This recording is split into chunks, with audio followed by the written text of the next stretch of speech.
That we found out that Blake Lively's team, according to her attorney, is actually planning to file an amended complaint in their lawsuit against Justin Baldoni and others. According to her attorney, Michael Gottlieb, that is going to include new claims from Blake Lively, and they're going to be bringing this lawsuit against new defendants. Parties, of course, meeting for the first time in court today. It was about a 90-minute hearing. The same tactic that they're doing over and over again of trying to manipulate the courts to get what they want. Blake Lively's legal battle just took a shocking turn. It's not looking good for her. In a saga filled with unexpected twists, courtroom drama, and high-stakes maneuvers, the recent developments in her lawsuit have left fans and critics alike stunned. Today, we're diving deep into every twist and turn of this unfolding drama that threatens not only reputations, but also the fortunes of Hollywood's elite.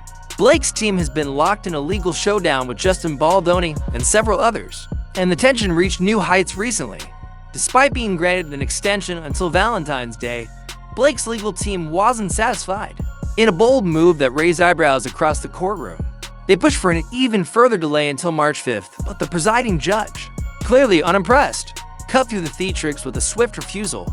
The judge's decision underscored a critical point. The court wasn't interested in being manipulated by a series of stalling tactics, even as Blake's legal representatives tried to justify their request. By citing plans to introduce additional witnesses, it became increasingly clear that this was not just another extension request, it was a calculated move to keep the momentum in their favor. And yet, that wasn't the only twist in this high-stakes legal drama. The controversy deepened when Blake's team attempted to secure a high-profile witness. To bolster their case, they had set their sights on Jenny Slate, a well-known actress, and a vocal supporter of Blake, hoping her testimony would add a much-needed layer of credibility. Initially, it appeared that Jenny's reputation as a staunch defender of Blake would tip the scales in their favor. However, when the moment of truth arrived, Jenny shockingly distanced herself from the case. Rather than stepping forward to testify, she denied any direct involvement and distanced herself from the contentious legal proceedings. The sudden withdrawal of such a critical witness left many wondering whether Blake's team had overplayed their hand. Some speculated that the strategy was meant to create an illusion of widespread support, while others believed that Jenny might have been coerced or even misled into taking such a stance.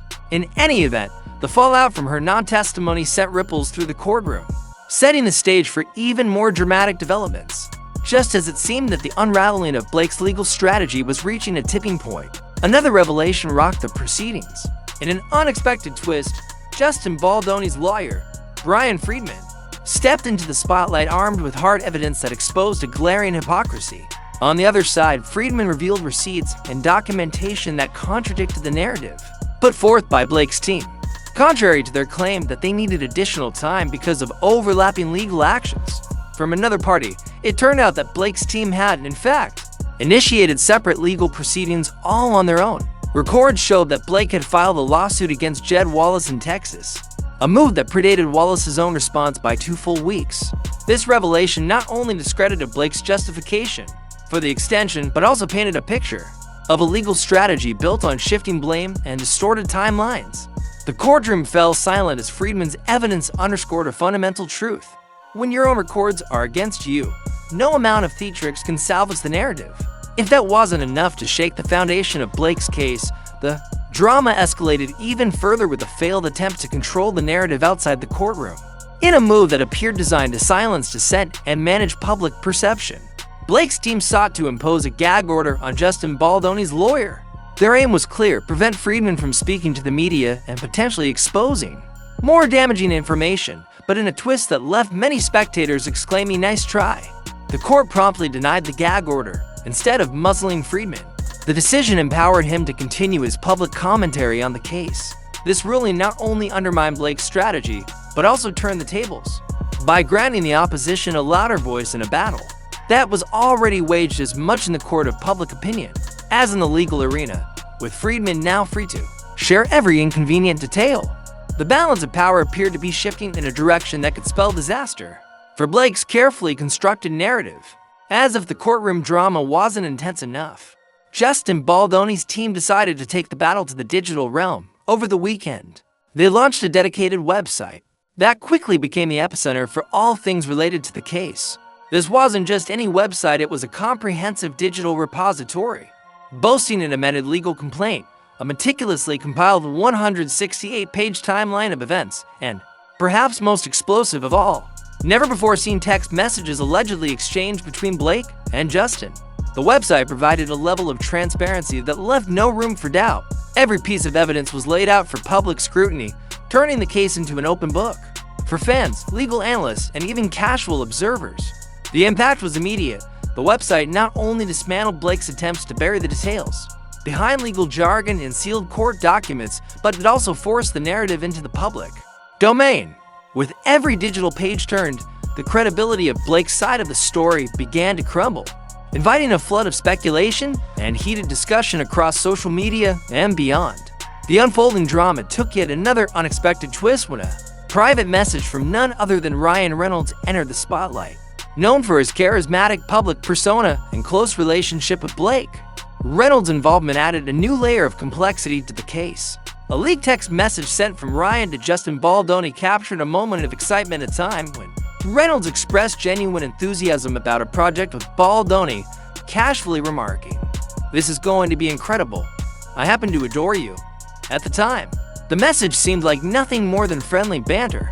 However, in light of the intense legal battle and the public scrutiny now enveloping Blake's team, that same message took on a completely different connotation.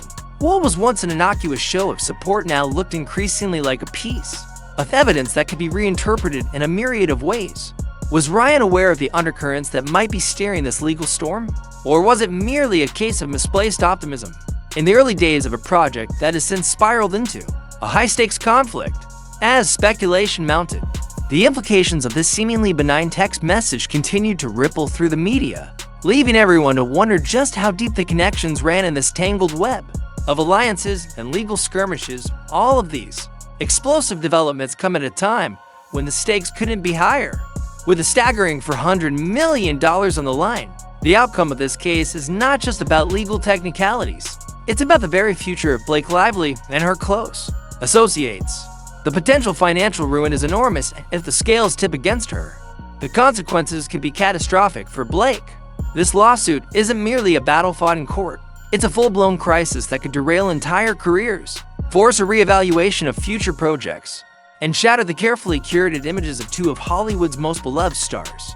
Every new piece of evidence, every courtroom maneuver, and every digital disclosure adds weight to the argument that this legal battle is spiraling out of control. As the pressure mounts and the legal maneuvers become ever more intricate, one can't help but ask, is this the beginning of the end for Blake Lively's legal fight? Every strategic misstep by her team, from pushing for excessive extensions to attempting to control the narrative with a gag order, has only compounded their troubles.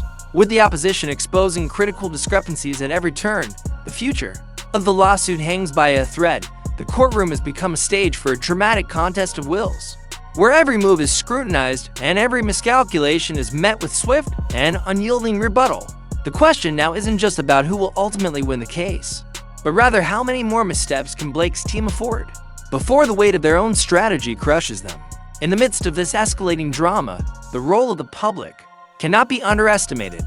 With Justin Baldoni's team turning the legal proceedings into an open-source narrative, accessible to anyone with an internet connection, the court of public opinion has taken center stage. Fans and critics alike are now sifting through mountains of documents, analyzing every text message, and debating the merits of each argument. In today's digital age, where transparency can be a double-edged sword, this open approach has turned the lawsuit into more than just a legal battle.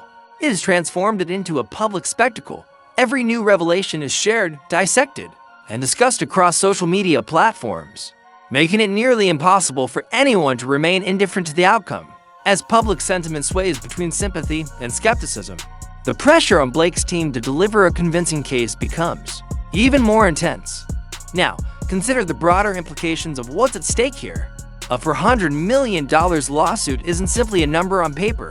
It represents a potential career-altering blow for both Blake Lively and her husband, Ryan Reynolds.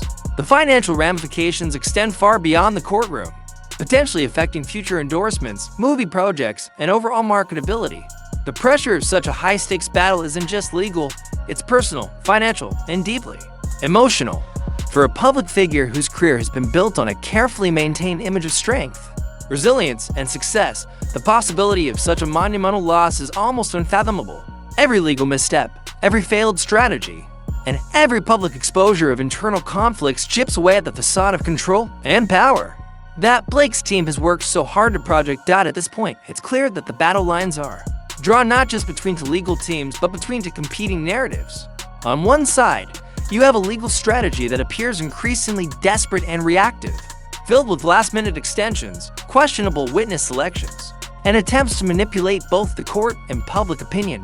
On the other side, there is a methodical, evidence-based approach championed by Justin Baldoni's team, one that has embraced transparency by launching a comprehensive digital archive of evidence, complete with timelines and text messages that call into question every facet of Blake's argument. The stark contrast between these two strategies has turned the courtroom into a battleground of ideas and strategies, where the truth is being contested on multiple fronts. Even as the legal drama intensifies, there remains an undercurrent of uncertainty. Every twist in the narrative has raised new questions, from the withdrawal of key witnesses to the implications of leaked personal communications. How much more can Blake's team maneuver before the weight of their own inconsistencies forces a reckoning? And what does it mean for the future of legal battles in the entertainment industry, when transparency is weaponized against those who try to hide behind closed doors? The ramifications extend far beyond the single case, hinting at a future where the personal and the professional are inseparable, and where every legal move is subject to the relentless scrutiny of a digital audience. So, where does this leave us, with the case seemingly spiraling out of control and every new revelation casting doubt on Blake Lively's legal strategy? It's hard not to wonder if this is truly the beginning of the end, with nearly every tactic her team has employed backfiring spectacularly, from the failed extension request and the absence of a key witness, to the exposure of their own legal maneuvers. It appears that the odds are stacking up against them. The digital repository of evidence launched by Justin's team is not just a repository of documents. It is a beacon of transparency that has thrown open the doors to public scrutiny and a debate. In this environment, every mistake is magnified, and every attempt to damage control only serves to further erode trust in Blake's side of the story. As the dust continues to settle in the courtroom and the public begins to form opinions based on the newly released evidence, one thing remains abundantly clear: this isn't just a legal battle, it's a full-scale war for narrative control, with careers, reputations, and an astronomical sum of $400 million hanging in the balance. Every move counts. The pressure is on for Blake's team to salvage what they can from the wreckage of their own strategy. But as the evidence piles up and the public demands transparency, one has to ask, how much more can they endure before the weight of their own missteps becomes too great to bear? Now, it's over to you. Do you think Blake's team can turn the tide? Or is this a harbinger of a complete collapse in what once seemed like an unassailable position? With every new piece of evidence and every legal maneuver exposing yet another crack in their armor, the stakes couldn't be higher. Drop your thoughts in the comments below, and don't forget to subscribe for updates. Because in this high-stakes battle, where every day brings new revelations, you won't want to miss what happens next.